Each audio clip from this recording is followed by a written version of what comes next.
Welcome back to another episode of Cobra Kai Kompanion. And I am Peter. And you guys, a very special episode. Also, Happy New Year to you guys. Joining me from Entertainment Weekly is Kristen Baldwin. How are you doing, Kristen? I'm very good. How are you? I am doing well. It's everyone's going to be listening to this on New Year's Day. And they're probably exhausted from binging season 4, I would imagine. Yes, I actually was just speaking to a friend yesterday who said he's going to get up at 2 a.m. Central and watch the whole season and then nap before he gets up to watch all the bowl games on New Year's Day. So Cobra Kai fans have definitely planned out their New Year's around this. Yes, absolutely. They have. I saw an amazing tweet last night at the time of this recording. I believe John Hurwitz retweeted it, and it was a gentleman who tweeted out, "Everyone keeps asking me if I have plans for New Year's Eve," and he had like a poster of Cobra Kai. Like, yes, I do. So it's pretty amazing to see. Now, a lot of our listeners and people in our Facebook group page, they are familiar with your work. That's nice. Yeah, and if anyone has read your stuff, it really does come off as like, you're a genuine fan as well, not just a journalist who is writing about an assignment. Can you talk about like maybe your history with the Karate Kid? And you shared like a really nice story about when you first started watching Cobra Kai as well. Yeah, it's funny. So I am a TV critic at Entertainment Weekly, and I've certainly seen the Karate Kid movies. The original multiple times, and then the others I've seen them, but I'm not I wasn't somebody that I'm going to pretend that I was like an expert or a total OG fanatic. But as part of my job as a TV critic back in 2018, YouTube had sent screeners of Cobra Kai, and I was like, this seems like a terrible idea, like on paper, but I'm going to watch it because it's my job. And also I'm curious. And I started watching the first season. This was before it dropped on YouTube. And I was like, I couldn't believe how into it I was. And at one point, there's a scene in season 1 where Daniel's at Mr. Miyagi's grave, I believe, and he's talking to the bonsai tree. And I'm literally tearing up. And I tweeted out at the time, like, what is happening? Who am I? Am I really crying watching Ralph Macchio talk to a bonsai tree? And Ralph Macchio saw that tweet and he brings it up to me every time we speak now, just because he was like, you were one of the first who really, supported this show. So yeah, it really caught me by surprise how much I loved it. The headline of the review that I wrote in season 1 was, Cobra Kai, the Karate Kid sequel series kicked the crap out of my heart. And it's true. Like, I couldn't believe how much I loved it. And so from then on, I was, devoted. Yeah. It's a fantastic show. And I can't believe that there's still some people that it's really hard to sell on, the idea of a show that involves karate in the world. People often say like, oh, it's like Power Rangers. I go, I mean, yeah, not necessarily, but when it did come out, it's categorized as a comedy. I know that at the Emmys there were other shows like Schitt's Creek, which is fantastic, and I often compare it to like when we had the phase of your Game of Thrones and Breaking Bads and Mad Men. It's just a very tough category for drama at that time. Comedy now is difficult, and Schitt's Creek has ended, but now you got Ted Lasso that comes out on Apple TV, which most people don't have access to. Yeah. And that wins all these awards. And us OG Cobra Kai fans are like, come on, guys. Like, did you not watch 203 where Johnny is talking to Miguel at the diner and like these guys are being robbed?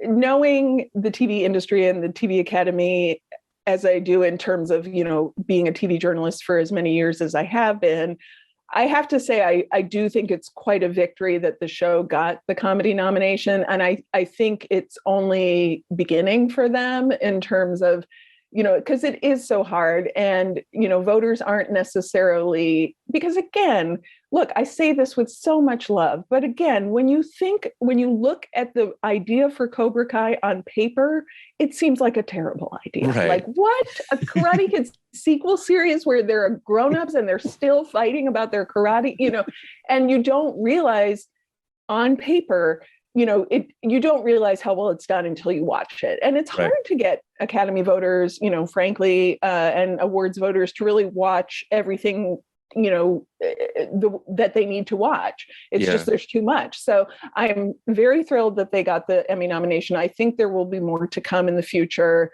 I continue to assert that William Zabka is giving one of the funniest TV performances, every year. And by the way, he's also a great dramatic actor, as is Ralph Macchio, as is, the cast is great. I would technically classify it as a dramedy simply because there's so many moving moments and so much emotion. But I absolutely think they made the right choice, sort of positioning it for awards as a comedy. Yeah, I think that's kind of the gist of it that we got from John Hurwitz on Twitter as well. I mean, in season 4 alone, and you guys, I haven't said it yet, but I would hope nobody started this episode without having binged season 4. Yes. I mean, spoilers are coming for sure. Spoilers. But the show, we need like a real life enforcer, like a stingray, to be sent to like these voters to say, hey, you need to watch some Cobra Kai. You need some Cobra Kai in your life for real. But in your opinion, Sholo and Tanner, what do you think about their acting this season? Because there was a tweet that I think John Hurwitz tweeted something out, and a follower commented something to the effect of like, if you can describe season 4 in one word, what would it be? And nobody has answered. And I pulled that tweet up like 2 or 3 times, just staring at it, and I'm like, what word would I use? And I just thought about it yesterday, and I'm still waiting on when I can answer that tweet unsolicited, because that's what I do. But I think growth. I think season 4 is all about growth. The filmmakers, the actors, the writers, everything is a step up in season 4, in my opinion. I agree. I mean, I love Cholo. I think he's great. I think he's always been really good, and he continues. But I do agree, Tanner's acting has absolutely grown. I mean, I think in previous seasons, he was maybe hindered by his haircut. I couldn't get past it. The hair was, I couldn't do it. I couldn't take him seriously. I see the lies. But I do think this season, especially, there's sort of a scene in the final episode with his dad, and it's really incredible. And I think that he has definitely grown the most in terms of the young actors. And from the beginning, certainly I think the adult cast has been great. But I would agree with you that growth is a great word to put it, because there's really a lot of growth in terms of even, Johnny and Daniel realizing my way is not always the highway. Right. It shouldn't always be. And one of the things I love is that about this series, and it's happened in season 3 as well, it's that the kids are teaching the adults. The kids are saying, hey, we have to work together. Hey, we have to, follow our own path in terms of doing the karate that's right for us, and that will help us all move forward. And I love that the kids are the ones who teach the adults again and again. Oh yeah. We just we call them all types of things in our groups. The Johnny and Ralph. No, see, I was trying to avoid saying Ralph. Daniel. We call them like these dumb idiot adults who they don't know anything unless one of the kids pointed out to them. So we'll definitely get into this. So for those that need a little clarification, we're counting down kind of the things that we didn't really expect from season 4. So like something that like, oh, okay, well, I didn't see that coming. And then number 1 would be like, holy shit, you guys, I did not expect that at all. So that's what we'll be doing. Kristen, you're the guest, so I'll have you start with your number 5. Okay, my number 5 is a little silly, but it's also truly, I had to pause and absorb the moment. And we're talking about in episode 8, the kids all go to the big dance. And Yes. Dimitri, I can't stress enough how bowled over I was by Dimitri's Pacman suit. So he goes Yes. to the dance with Hawk, and he's wearing this incredible bespoke black suit with a Pac-Man design. And I really honestly paused and said to my editor, I want to do like a 10,000 word oral history on the origin of this suit because it's incredible. So shout out to costume designer Frank Helmer. I will say, while the Dimitri Yasmin relationship to me is a little silly, and I feel like it's a bit of wish fulfillment for, I don't know, perhaps the 3 creators, who maybe didn't get hot chicks in high school. Love you guys. I do think it was all worth it if it meant that he got to go to the prom in this suit. So amazing. The suit is amazing. And for those that follow me on Twitter, you guys may remember, because it would be a week by now, that I retweeted just a random tweet about a father who tweeted the screen of Pac-Man and mentioned something about his son. So if anybody saw that, that was the kind of like, hey, you guys, so I do things like that. But that's a fantastic one. I'm glad you brought that up because I wouldn't have thought to do that here, but I'm just like, you guys, somebody's got to check out this Pacman uniform, and so, or suit rather. But yeah, I need to invite Frank back on, and I love that these names too. Oh yeah, I mean, it's important to, I was like, well, wait, who is responsible for this genius? And and obviously the costume designer. So I love it. Absolutely, yeah, I love that too. So my number 5, I don't know if you'll have this one on here. It's Carrie Underwood's cover of Moment of Truth. Yes. Do you have that? I don't have it, okay. but I love it. Yes. So fantastic song, first of all, because it is from the OG Karate Kid movie. Not one of my favorites, but I like it enough. And to hear Carrie cover it, she gives it she breathes some, kind of like some fresh life into it, and it makes it new, and she really owns it. It's very.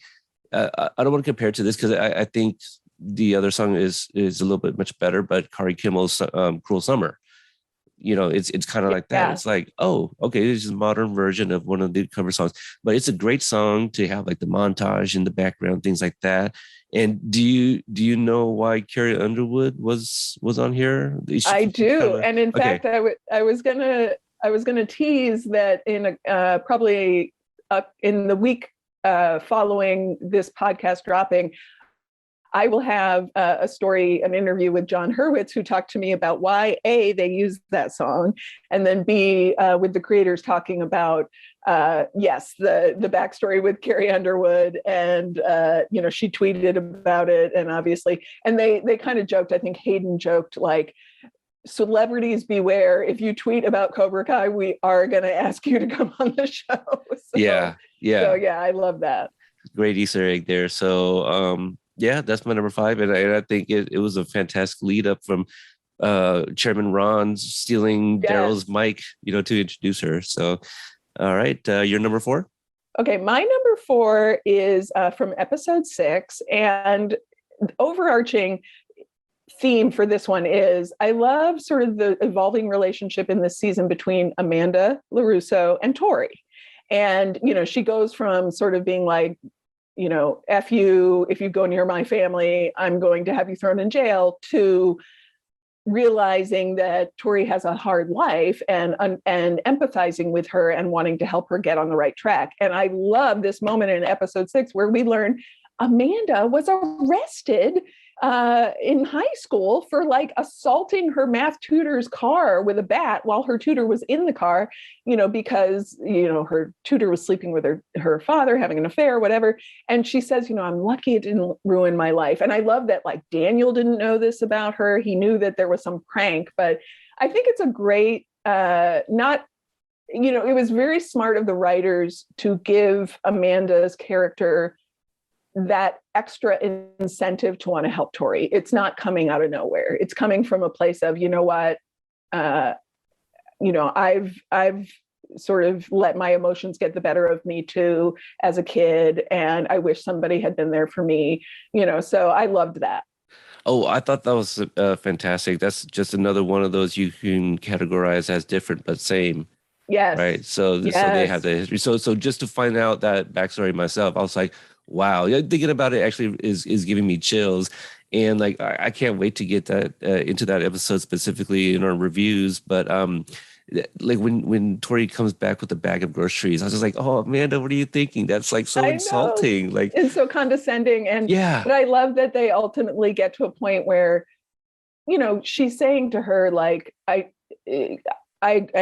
am glad you want to get your life back on track, and I want to help you. And we right. know where, and that scene where she talks to Daniel about her past, Amanda really shows a side of her we didn't know, certainly, and we understand why. This is it. It just doesn't. It helps the relationship with Tori. It doesn't feel like it's coming out of nowhere. Right. And I'm glad that when they do hold things like this, so close to the chest and reveal later in later seasons, that it makes sense. You don't sit there and you're like, yeah, I don't buy that at all. Yeah. So that I They think think that's what everything through. I they love really it. do. Oh my gosh. Okay, so that's my number 4, and your My number number 4. 3. Oh, wait, did you do your number Did 4? I guess I did didn't. not. No, Okay. I completely skipped myself. Okay, so anyone that follows me knows that I'm a huge fan of this character, going all the way back to the Karate Kid Part 2. So the last 20 seconds of the 410, we find out that Chosen is in the US. Yeah. What the hell? So why this is on my list, not just because it's Chosen, it's because it's like I think during the off season, as fans do, we start to speculate and throw out, just weird theories. And people are always like, well, what if Chosen comes to the US to help Ralph and Billy? And I'm always the first to be like, why the hell would he do that? Like, he hasn't seen Daniel in 35 years. He shows up and, they do the karate cousins and they spar and he gives him the scroll. I was like, he's not just gonna fly to the US and help a man that he hasn't seen in 35 years, and again, let alone where they faced off to the death, as kids. So him showing up there, I'm like, okay, well, we're gonna have to have a few minutes of some sort of exposition or like a flashback of like getting that call and convincing him to come over, because Chosen looked like he is ready to throw down already. He is ready. Oh my God, I love him. What so are your much. thoughts on that? I couldn't believe it. I, squealed. Yuji is somebody I had the honor of interviewing, and he's just so lovely. And I will say, I have EW.com has a digital cover story out right now of Cobra Kai, and we did speak to a lot of the cast. And Ralph Macchio tells a story about how he knew the first scene that he and Yuji had together for season 3. He could tell, and he looked over and he saw the creators watching, and he could tell, like, this isn't going to end here. He's going to come back somehow. Like, wow. It was such a great moment. And that, the first scene where he's in the cafe with Kamiko, and Chosen is just all stern, and it's all awkward. He just said, I could tell that the guys were so excited that this, there was going to be more. And so it's great that they found a really interesting and surprising way to bring Yuji back. And I don't know how it's going to play out in season 5, but I'm down for it because he's so funny, and he's just, I can imagine that it's going to be a very sort of odd couple pairing. Yeah, like, and to even imagine like when Chosen meets Johnny, what would that be like? And I even tried like going back to the tombstone. I go, well, it's not like some sort of big anniversary of Mr. Miyagi's passing. So I'm like, gosh, what is it? Did Daniel really call and say, like, Yuji, I shouldn't use your help? We lost in this karate tournament using Miyagi-Do, and it wasn't enough. I need your help to take down these bullies of mine. Okay, Daniel, I'm on my way. I'm transatlantic, I'm going to fly, 14 hours to get to. Yeah, I think within the realm, the universe of Cobra Kai, which is of course, a slightly heightened universe. I think it is about honor. And Daniel says, I can't honor an agreement with men who have none. And I think that's why, I would imagine, I don't know, but I would imagine that's part of why Chosen is coming back, because he doesn't want this dishonorable form of karate to take over the valley. Yeah, no, I like that a lot, because we kind of talk about like, Chosen, did you really understand the meaning of honor when you were like, in Karate Kid 2? So maybe he did finally. But he's evolved. Understand. He's evolved. Yes, We know yeah. he's evolved. Yeah. So, all right, you're number 3. Okay, my number 3 is all about Anthony LaRusso. I've always loved the Anthony character, like even in the first 2 seasons, and season 3 we saw him for like 30 seconds, but I loved initially that he was this rotund little brat who wanted nothing to do with karate. He was just making wisecracks all the time, and constantly exasperating Daniel. And first of all, when he came back this season, I totally didn't recognize him. Even though we saw him for a few seconds in season 3, I feel like he grew even more. And I loved that moment when Johnny says, what'd you do? Did you switch to Whopper Juniors? Because like he didn't recognize him either. And in terms of this character, to have Daniel LaRusso, possibly pop culture's most famous victim of bullying, learn that his own son is a bully. I think that's such a great twist and such a great use of this character who, admittedly, as Ralph Macchio says in my interview with him, he admits they didn't necessarily know what to do with this character early on. He was too young to really be involved. And now he's finally old enough to be involved in the storylines. And this is such a smart and unexpected way to use him, and to tell a story about bullying where Anthony is a bully, but he's almost bullied into being a bully. He kind of is pressured by his little dipshit friends to bully poor Kenny, and that's an interesting dynamic. Because within bullying takes all sorts of forms, and I think this is an interesting position to put Anthony in. Oh, absolutely, with the cyberbullying and all that. Yeah. I could even see like maybe this is what it was like for Bobby from the OG Cobra days, right? Like Bobby's kind of the nice guy, and maybe he was a little bullied into like being a bully as well. So I'm gonna jump in. This is my number 2. So I'm jumping ahead a little bit, and not specifically Anthony, is more of Griffin's performance as Anthony, because you mentioned like you didn't even recognize it. I didn't either. Those Whopper Juniors will do you wonders, I'll tell you. With the growth spurt. But oh my God, Griffin delivered such an amazing performance from the scene at the playground at night.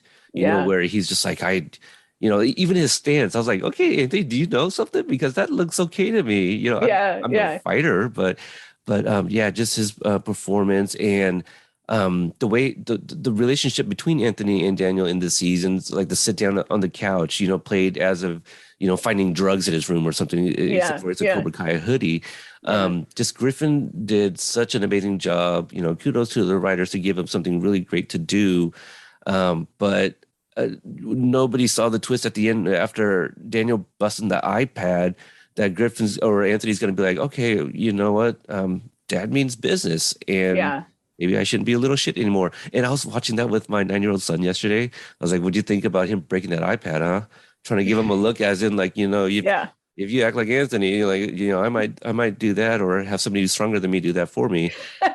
So I feel like that might have been a little something for the parents, because I feel like we all want to do that sometimes. Like we all have the kid who's stubborn or who's oppositional, and the idea of being able to finally get them in line.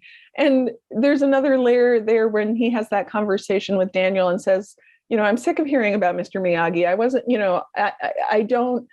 Sam has memories of him. You have memories of him. I'm not part of that. And it's an interesting, again, the writers really thought about why has Anthony kind of been resistant to this, karate family this whole time? Why has he sort of been intentionally separated from it? He shows no interest in it. And there's a root of it there. He feels left out. He feels like he's not part of this other thing that the family has. And that's really smart. And so I enjoyed that. And certainly Kenny, poor Kenny, now that he's gone to the dark side, I do worry that Kenny and Anthony will have more conflicts in season 5. Certainly Kenny threatens him with that. So I'm excited to see more of Griffin in this position. Yeah, and I really like that in the finale too, where Kenny is beating up on Anthony, and Robbie walks in like, Anthony LaRusso was your bully, so like, just to see that play out. And I did not expect that. And then the little Easter egg is like, you just leave me alone, harking back to his dad in the OG. So yeah, really good one. Like I was like, I think I originally had it around 3, and then as I was adding other things, it dropped to 4, and I kept on staring at it. I go, no, like I think Griffin did an amazing job. Like it needed to go higher, so I had to hopscotch over a few people there. So let's see, does that lead to my number? You just went. I jumped in to add. So I guess it's back to you for your number 2, and then I would go back to my number 3. Okay, so my number 2 may be on your list. I mean, we've got to talk about the rematch, the incredible rematch between Johnny and Daniel in episode 5. And the fact that it's a draw, which is incredible. I suspect that fans will be, freeze framing every frame of that sequence to see if they can determine who actually won the point. Although, as you can read about this in my EW.com story, but I was like, was it always a draw? Are you guys serious? Did you always have it be, or did you consider other options? And, the writers said the creators said they always knew it was going to be a draw, and it was important for it to be a draw. And I just loved that because, in season 1, 2, and 3, we were sort of, mostly in season 2, I think we were sort of, or was it 3, where we got a hint. We got like a taste of a Johnny Daniel rematch when Daniel goes to Johnny's apartment to pick up Sam. 2. And 2. And they have that short little fight in the living room. But it wasn't enough. It was like an appetizer, but it wasn't enough. And I do think it's great that we finally get the full rematch, and it's for the fact that they just simply cannot agree. They each think their way is the right way. And that's obviously a big theme of this season. And the fact that it is a draw, I think is foreshadowing that neither of them is right, in terms of I'm the right way and you're the wrong way. And that's something they learned from the kids. But that was such a great sequence. It really was. It actually is not on my list, but I really thought about it. Yeah. Because also like in season 1, they came back from the bar and they're like, all right, so we're going to do this, right? So they even teased it in season 1. We got a glimpse of it in season 2, like you mentioned. And yeah, it's not until season 4 we get a full-blown match. A full-blown match. I followed that Johnny's Twitter account. There's no tweets. They created it in April of 2021. So I think they can't give it away, but maybe they will. I wanted to jump on it if it was available, but it has been taken and no follower. Oh, I'm the only one following, and they have not yet followed anyone back.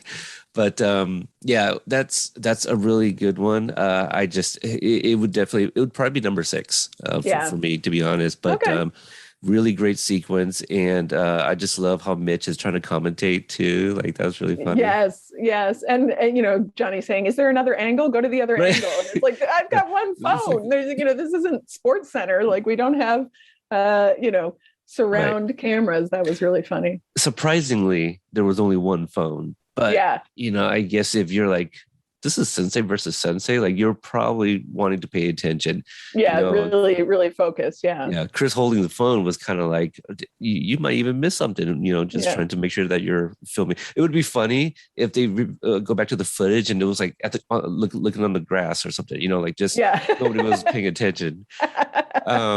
So let's see, the one, and this one might be on yours. So the one that fell to number 3 for me, I have Terry Silver double crossing John Kreese. That's my number 1. Yeah. So since it's your one, why don't you go ahead and get into it? Well, there's so many things I didn't expect about this. One, I certainly never expected that Terry Silver would have an arc that lasted more than one season. And clearly, heading into season 5, it seems as though he will. And I also, what I liked about the Terry Silver and John Kreese dynamic this season is that it didn't play out as expected, in that, Terry Silver wasn't just slavishly doing whatever John Kreese wanted. The more time he spent with him and the more he, got involved with the students, he clearly had his own agenda, and he was sort of pissed that Kreese holds this, I saved your life. And Terry is mad that he's indebted to him. He's resentful of that. And that's an interesting dynamic. And so the fact that he decided at the end and the way he did it to, beat up Stingray nearly to death and have, and you learn that the reason he did that was to frame Kreese. It's incredible. So I am very excited to see more of Terry Silver. When I spoke to Thomas Ian Griffith, he talks about how, he hadn't been acting for a long time, and, you've spoken to him as well. And this, he said it was going to have to be the right thing to lure him back into acting. And he had been hesitant to do Cobra Kai if it was going to be a one-off. And so I think the fact that this was a longer arc is something that really lured him back in. And I love it.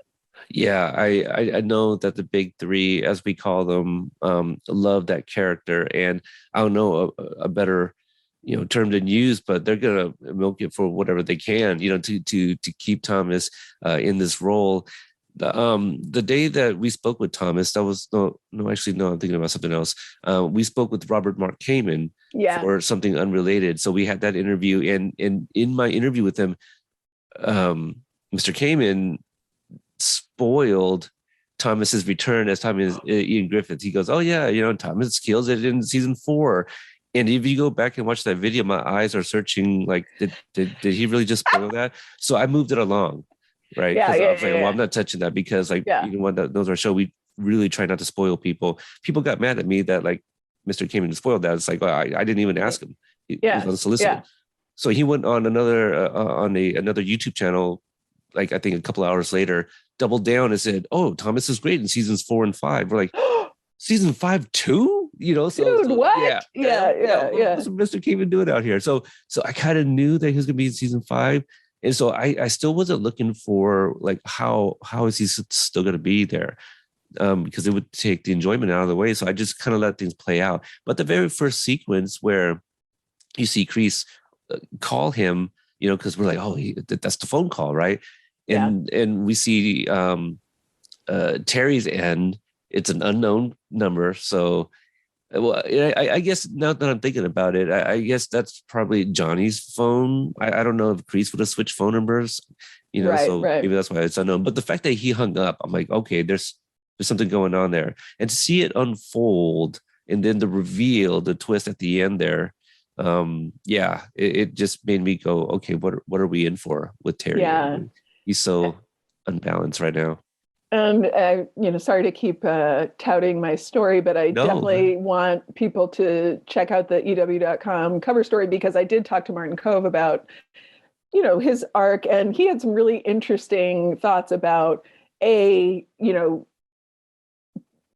Terry Silver come on, and then B, learning, because he didn't know at the beginning of the season, learning that it was going to be something that continued into season 5. So definitely check that out. Just, he's very, he gets it and he's on board with it, but he definitely had to take a journey in his mind to get there. He also told me, and I'm sure you know this, and I'm sure everybody else knows this, but like that Terry Silver only exists because he got that show Hard Times on Planet Earth. Do you know this?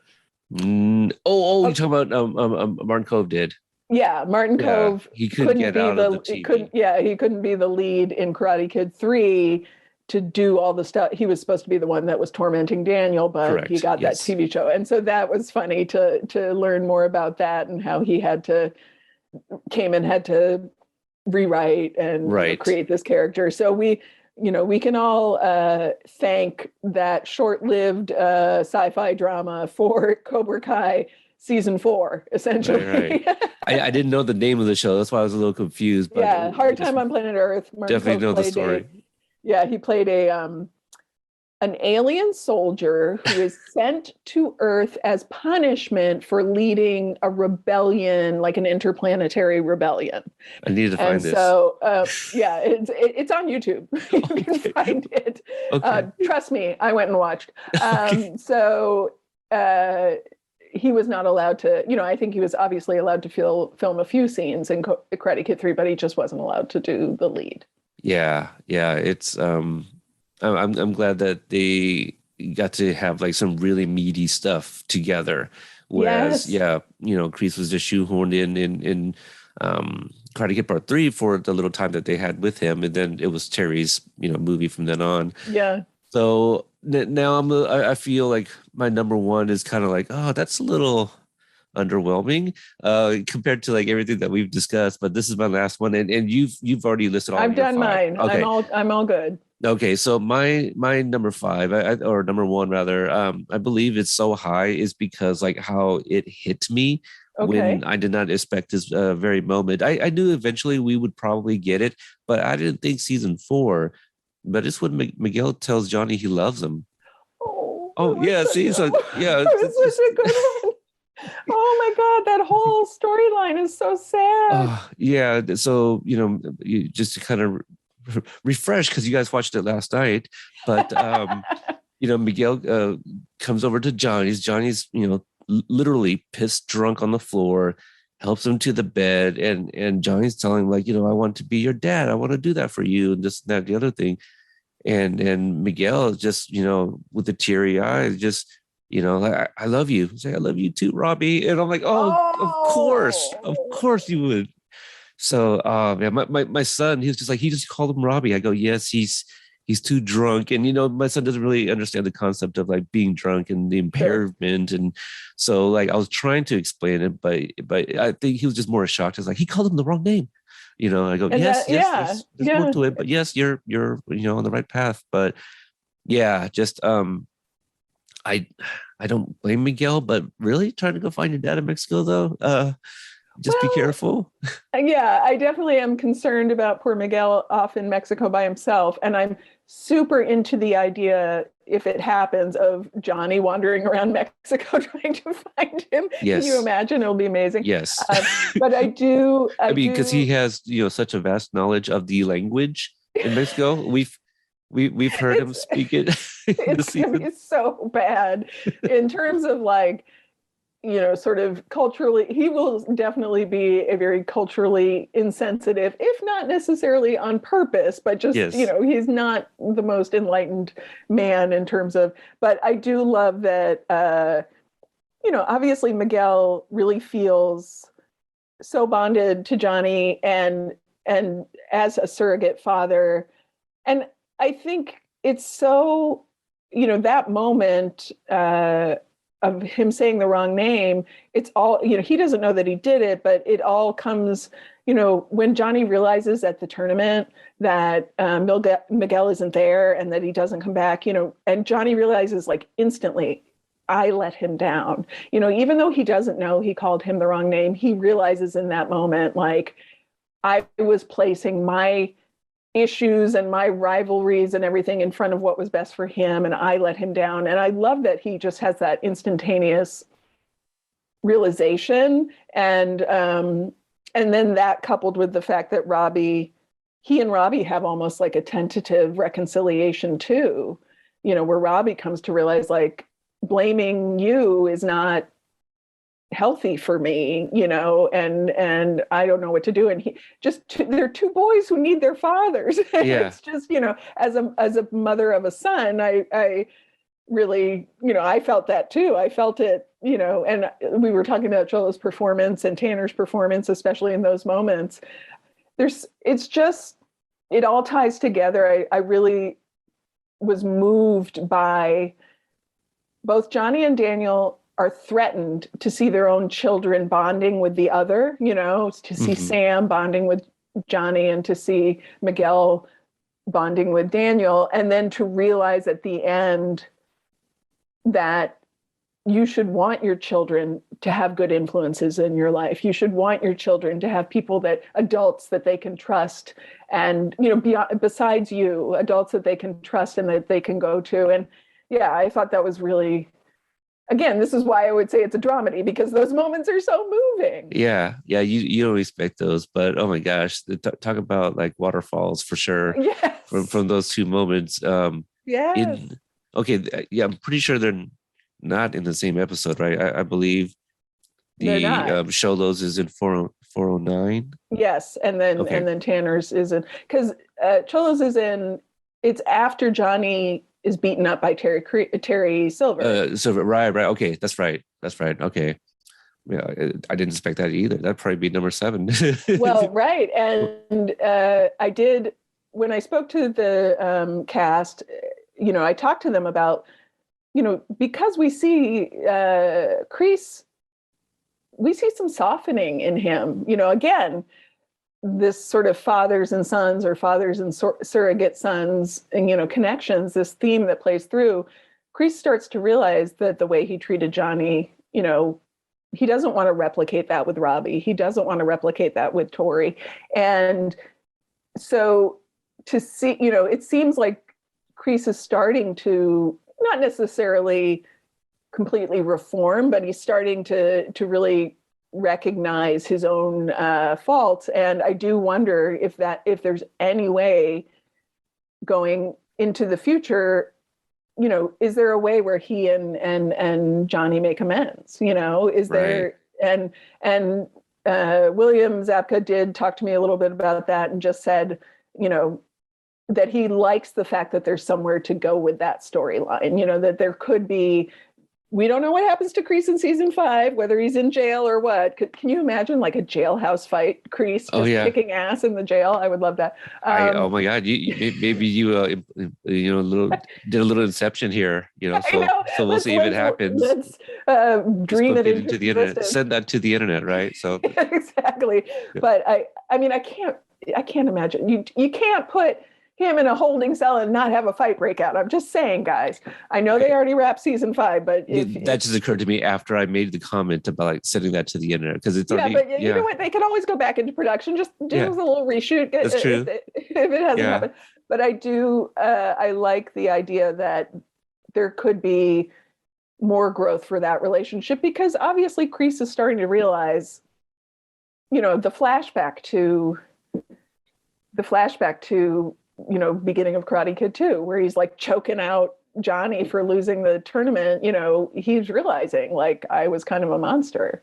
Yeah. Gosh, I just to see where, if they kind of wrap up the thread that is Silver versus Kreese, like what happens in season 6, which at this point it hasn't yet been renewed, but early on they always talked about like an outline of 6 seasons.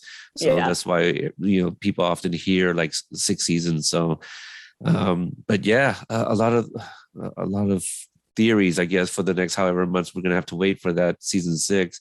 So, Kristen, I want to thank you so much again for coming on. Let's just kind of recap our 5, sure, and close out the episode. So, go ahead, just list all of your 5, then I'll jump in with mine. So my number 5 was Dimitri in the Pacman Suit. Incredible. Episode 8. Love it. I hope they start mass producing that so I can buy one for my son. Yes. Number 4, Amanda. Amanda and Tori. Amanda was arrested in her youth. I love that backstory. Number 3, Anthony LaRusso as a bully and having that full circle journey of realizing, Daniel realizing that his son is a bully. That number 2, the rematch between Johnny and Daniel ends up a draw. And of course, number 1, Terry frames Kreese for attempted murder. Now, Carrie Underwood, she had a song about taking a baseball bat to a vehicle, right? I believe she did. I believe you're right. I can't remember what it's called, but you're right. A slight nod, perhaps. So speaking of Carrie Underwood, her appearance and covering Moment of Truth was my number 5. Chosen in the U.S. For my number 4. Like already in the U.S. Already, I love it. You guys already saw a phone call in season 3. We're just gonna have the other guy just show up already, so we'll just bypass all that. Number 3, Terry Silver double crosses Kreese, which was your number 1. Griffin's performance as Anthony for number 2 for me, and the last one, number 1, Miguel saying "I love you" to Johnny, and all of the waterfalls there. Just a great moment.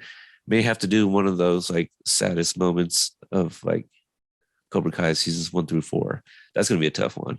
Yeah, that would be. But that's a great emotional moment. Yes. So you've teased some things coming up. You've teased some things that have come up. What is scheduled to come out the same day as this episode? The Entertainment Weekly EW.com digital cover story is out with Ralph Macchio and William Zabka on the cover, and then the story is filled with spoilers, just like this podcast. So and it's I've talked to the cast and the big 3 and about just all the major developments for Johnny and Daniel in season 4, and there's a little looking ahead to season 5, speculative. And I will have posts coming up in the coming week or so about, like we talked about Carrie Underwood and how that came about. And of course, another one about the music, just in general, the music on the show. I think this season had some great music cues. And so I talked to Hurwitz a little bit about how they match music with the moment in each episode, because they do such a great job. And yeah, there will be more and some video as well. So I check it out on EW.com. Yeah, appreciate that. And if it's not already in the show notes, I will retroactively add that link of the cover spread into the show notes. So it'll be easier for you guys to check out. Chris, where can people follow you? They want to carry the conversation, talk Cobra Kai and Karate Kid with you. They can follow me on Twitter at Kristen, which is Kristen G Baldwin. Kristen G Baldwin. All right. And again, that will be in the show notes. For me, on Twitter, I'm at Cobra Kai Pod. On Instagram, at Cobra Kai Companion spelled with a K. Also, check out the website for our interviews. At the time of this recording, anyway, 82 interviews at CobraKaiCompanion.com or on any podcast app of your guys' choice. So again, Happy New Year. Thank you guys for tuning in. And yeah, season 5 can't come soon enough, you guys. So probably another year, but we'll see. Yeah, let's cross our fingers for a shorter wait. So, all right, you guys, take it easy and catch you guys next time.